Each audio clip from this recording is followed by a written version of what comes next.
we are talking to Poorvi Chothani today. She's an immigration lawyer uh, uh, with offices in the US and in India at Mumbai. Um, we are going to discuss with her today a very important topic of student visas for Indians. We do know that right now there are thousands of Indian students who are headed to the US. Some have already reached there to join their universities and colleges. We know that last year there was a record number of Indian students who went to the US.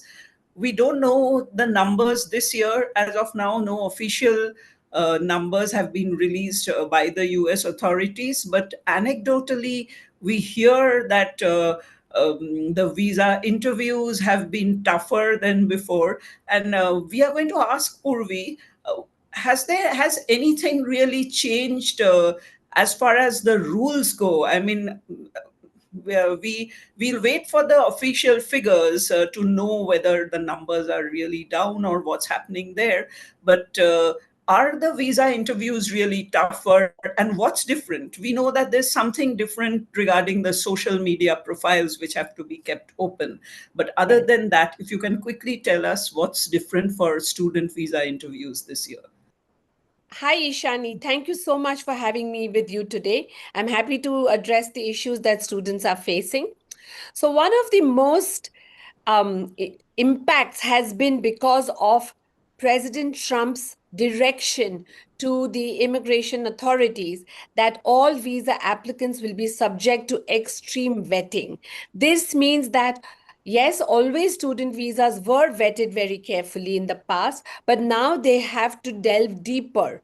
And one of the main things that they have to do, the visa officers, is look at the social media handles, posts, and pictures and comments of all student visa applicants, including other visa applicants, but more so student visa applicants.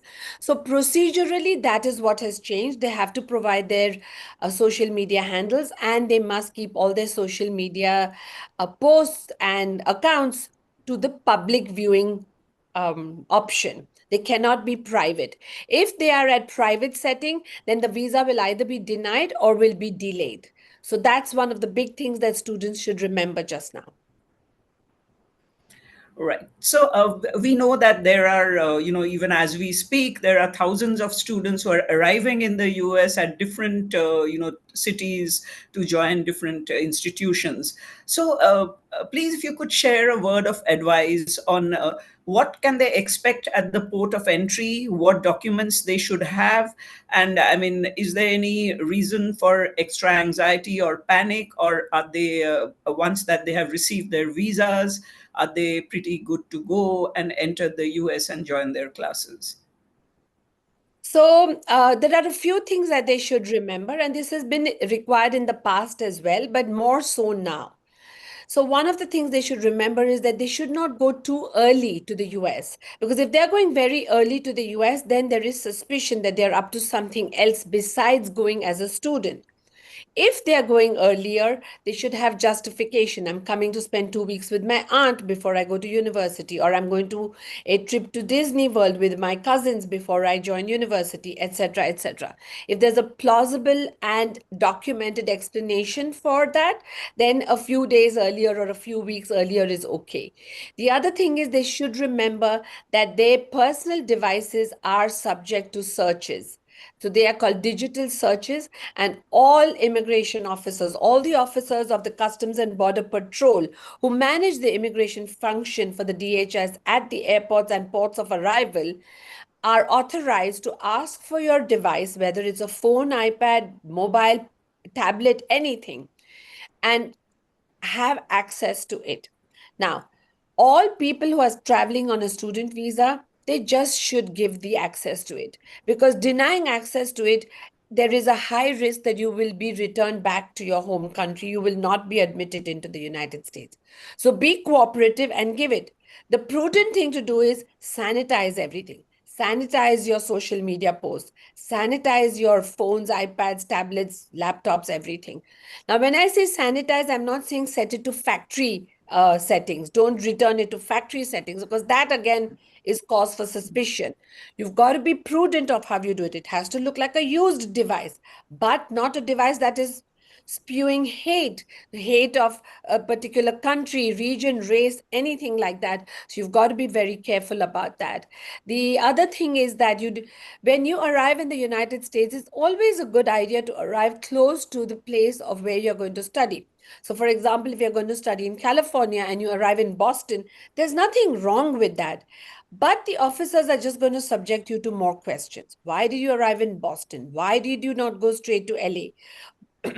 And things like that. So yes, if it is a simple thing like I got a cheaper ticket to come to Boston, say that the flight to Boston was cheaper, even if I added the internal flight to go to LA, it made sense. That's a very reasonable answer, and the officer will respect that. They will not probe after that. More than that, you've got to be prepared to answer questions about the university you're going to, your address, where you're going to stay, some of your professors, your dean, your student as advisor, the designated student officer at a university. You should have all this information ready. So if you are going to stay there and you're going to stay at a particular address and you don't know it offhand, they're going to think you don't care, that you're just, there for a lark. So be prepared. And the addresses in America are so easy to memorize. They have one line for the apartment and street and one line for the city and state. Very easy to memorize. So these are my tips to students arriving in the US. Right. So, coming to now, once the students start their courses, I mean, there has been a lot of news regarding deportations of students who've been there for several years. And the numbers are so big, and numbers which have been released by the US authorities. So, one can pretty much assume that quite a good percentage of this are Indian students, because they form the largest numbers from any country in the US. So now once the courses start, so many of them are going to start soon, either already started or perhaps in the coming weeks. So what are the things that they should look out for? What should they be careful of? And how should they conduct themselves once they are in the US to avoid such things like deportation, etc.? Right. So, one of the best things that every university does, I mean, almost every university that I'm aware of does, is they have an orientation program for international students. And they have a whole orientation presentation on immigration and other things like banking and finance and many things. Do not miss that orientation session, especially the one on immigration and maintaining student status. It is very important. When I went as a student to study, I attended that and I found that extremely helpful. And now this is fast forward 23 years, it is even more important. So you must attend that. At that time, you will meet your designated student officer, and that's the person who's in charge of international students. Their short form is DSO. Every university has a DSO. They may be called something else, but that's the person you should know. That's the person who would have signed your I-20. So you probably are already communicating with them, but that's the main person. Then they will give you tips on how you should maintain your course credits, because if you have to be a full-time student to be on an F1 visa. And to be a full-time student, there is a criteria. You must have this many credit hours per semester of your studies, or if it's a trimester system, whatever the system is, make sure you do not fall below that. Make sure your course choices for that semester meets the full-time requirement. If you find something difficult within the first week, you will have a drop and add period where you can drop certain subjects and add. Be very vigilant about that, because halfway through the semester, if you drop a subject, you may get a fail mark on your transcript. That is a different matter, but you will fall below your required credit, and that will be a problem. So be very careful about that. If you find something difficult in the first semester, drop it. My other advice to students is, in the first semester, take a lighter load, take the easier courses, get used to the life in America, and then take your required and your harder courses in the following semesters, if the course permits that, if you have the luxury of doing that. If you're going for a 1-year LLM or something, you may not have that luxury. But if you're going for something longer, you should plan it that way, so that your first semester allows you to orient yourself, get good grades, get used to the system, and then you can handle the other semesters very easily.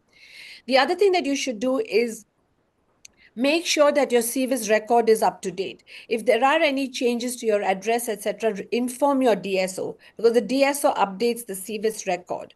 And that is a very critical thing because they're monitoring all students through the CVIS system. And if they need to reach you and you're not at the address where you said you were, it could raise even more issues for you. Finally, my last one tip I want to give, of course, there are many more, but one of the critical tips is stay clean. Do not break any law. Do not get caught with substances, alcohol, etc. Alcohol usage after the age of 21 is permitted. Before that, do not have alcohol. Do not get false IDs. Many American students may tell you, oh, let's get a false ID. I have one, I drink. As an international student, do not do it because you've got another layer of compliance to take care of. They don't. They are not going to be deported. You will be. So be careful about that. Drunk driving, even when you're driving, be careful. Even a small, a bumper crash could get you into trouble with the police and you'll have a police record. And earlier this year, we saw that even people with simple DUIs, driving under the influence, or small accidents, their visas were revoked and they were asked to depart the country. Of course, that was corrected later on with a court order, but you do not want to be in such a situation. Addition to that, Ishani, if you have any specific questions, I'm happy to address them.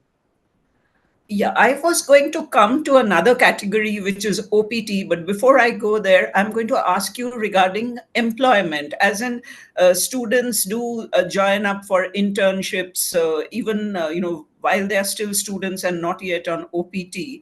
Right. Are there any rules which they need to keep in mind while doing their internships as students on any of the student visas? Right. So if they are doing internships during the term, like while they are studying, that is called co-curricular practical training, or CPT. You can be eligible for CPT only if your course requires CPT. That means practical training is part of the course. If that is the case, then the DSO will give you permission for that. They will update the service record, they will update the employer information, etc. And you can work with the CPT employer. You can do that. But it has to be in compliance with your program director and your DSO. The other jobs that you can take are on-campus jobs, and that is only 20 hours per week. That's it. You can't take more than that. So if you can get an internship with a professor, or where you can get an assistantship or something like that, you can earn money while gaining knowledge and keeping within a campus job. That is something you could consider. But usually, campus jobs are not that easily available for undergrads. Maybe for a master's or a PhD program, you'd be better, placed for such jobs. Otherwise, the campus jobs are going to be like being an assistant in the library, or selling, being part of the sales team in the bookstore, or things like that, which you may not want to take because it does not add value to your program. Right. Very helpful tips there, Purvi. So now we come to OPT, or optional practical training. I mean, we have seen that this is one of the most attractive parts, perhaps, of the US student visa and going to study in the US. For Indian students, especially for those in the STEM branches, STEM disciplines, meaning science, technology, etc. So, which is fairly long, I think 2 years or even more in some cases. But right now, we are also seeing a lot of anxiety around OPT. There's a lot of issues.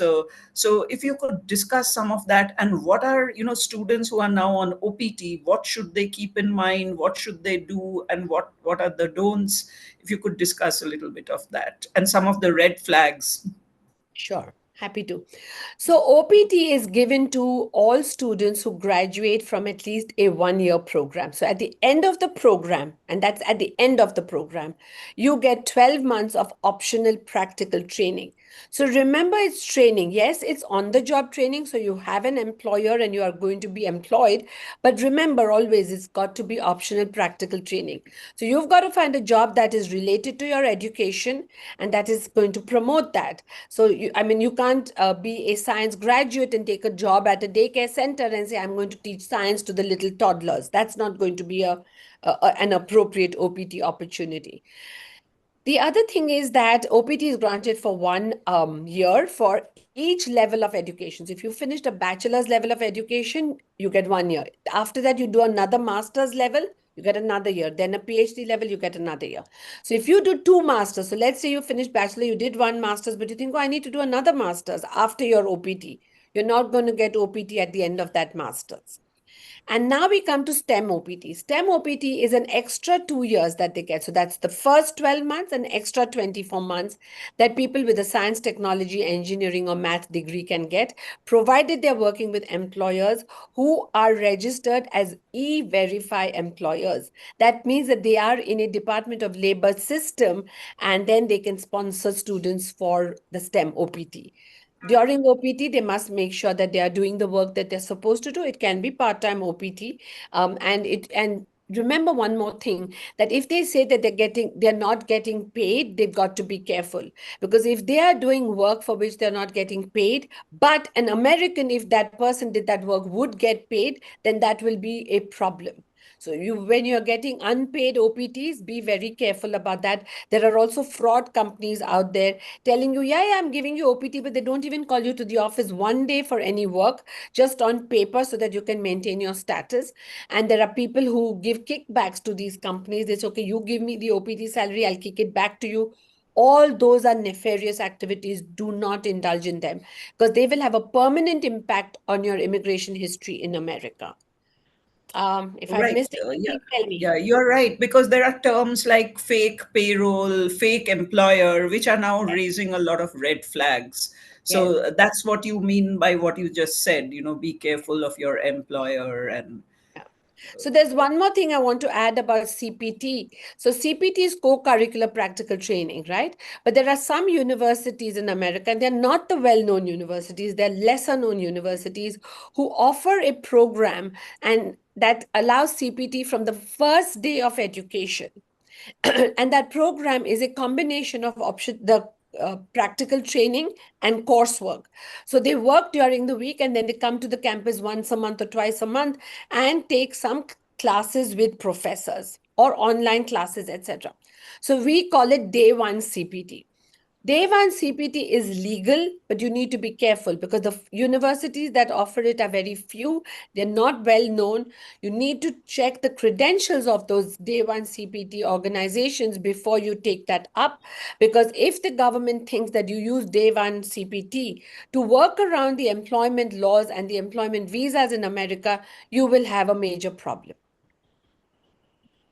right. So you mentioned about online. If you can talk a little about that. I mean, is online courses allowed at all? For instance, can a student, let's say, be visiting India or visiting some relative at some other place other than their university and taking online courses? Are things like that allowed at all? And again, what are the red flags there?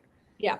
So, no, full courses online are not considered full-time courses. So that is absolutely not permitted. In a semester, a professor may say, okay, you can have 1 credit or 2 credits of online work with some professor who's remote, etc. But they must check with the DSO before they sign up for any remote courses, even if it's offered by the same university, to make sure that it will help them qualify for full-time credits on campus. So, it's best to avoid them, but if you must take them, check with your DSO.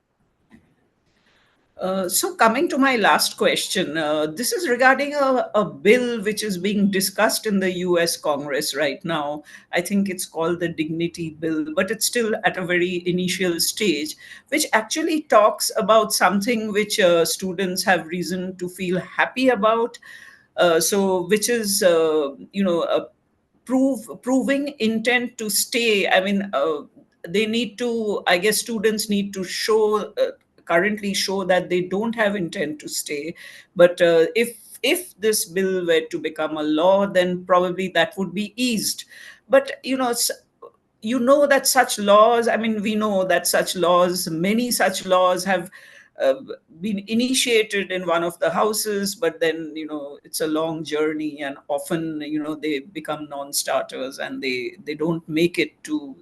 So if you can, because again, this is something which has been discussed. Perhaps students have felt a little cheered by this. But if you can, discuss about this, I mean, how likely is it, if at all, it's reason to feel happy, and also what is this, intent to stay thing, Right. which students should be aware of.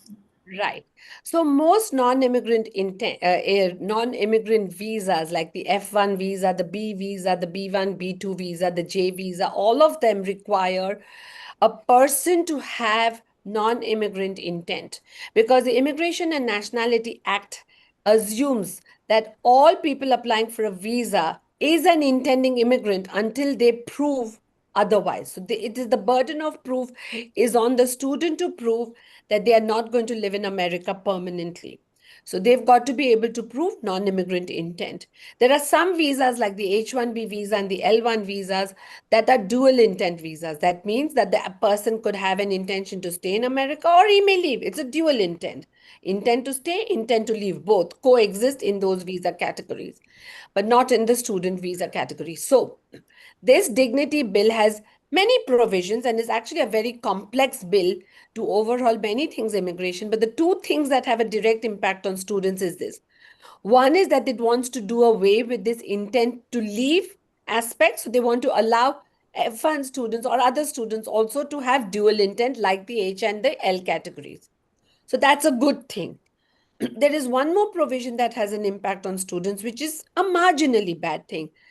At the moment, when students earn a salary on OPT, they're not required to pay social security dues. But if this bill were to become a law, they will have to pay, I believe it's 7.5% of their OPT annual salary that they will have to pay towards social security.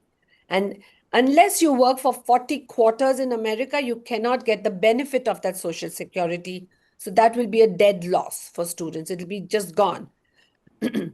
Is this going to become a law? It is very, very doubtful. And I say that because in the past, many senators or congressmen have introduced comprehensive immigration bills or complex immigration bills like this one. And the good thing is this is a bipartisan bill. Both the parties are supporting it. But by the time it goes through the Congress, the various committees, discussions, debates, etc., and is voted into law, there's a high chance it will never happen, or there's a very high chance that we'll see a very watered down version of this bill become the law, and it will take several months. The good thing is that it has been initiated at the beginning of President Trump's administration. So we at least have the next 3 years and 4 months to see that bill go through. Otherwise, we would have had to, that bill would have lapsed and we would have had to start all over again. So there is a little bit of good, little bit of bad, but I don't know if it'll happen. Right. That's some good news, and I think it's a good note to end this on. Thank you, Purvi. I think many students, Indian students who are going to the US, are already there, will benefit from all your advice, which you have given in this interview. Thanks a Thank lot. you. Thank you. I hope so. And I wish all the students good luck, stay safe, and stay compliant with the law. Great advice there again.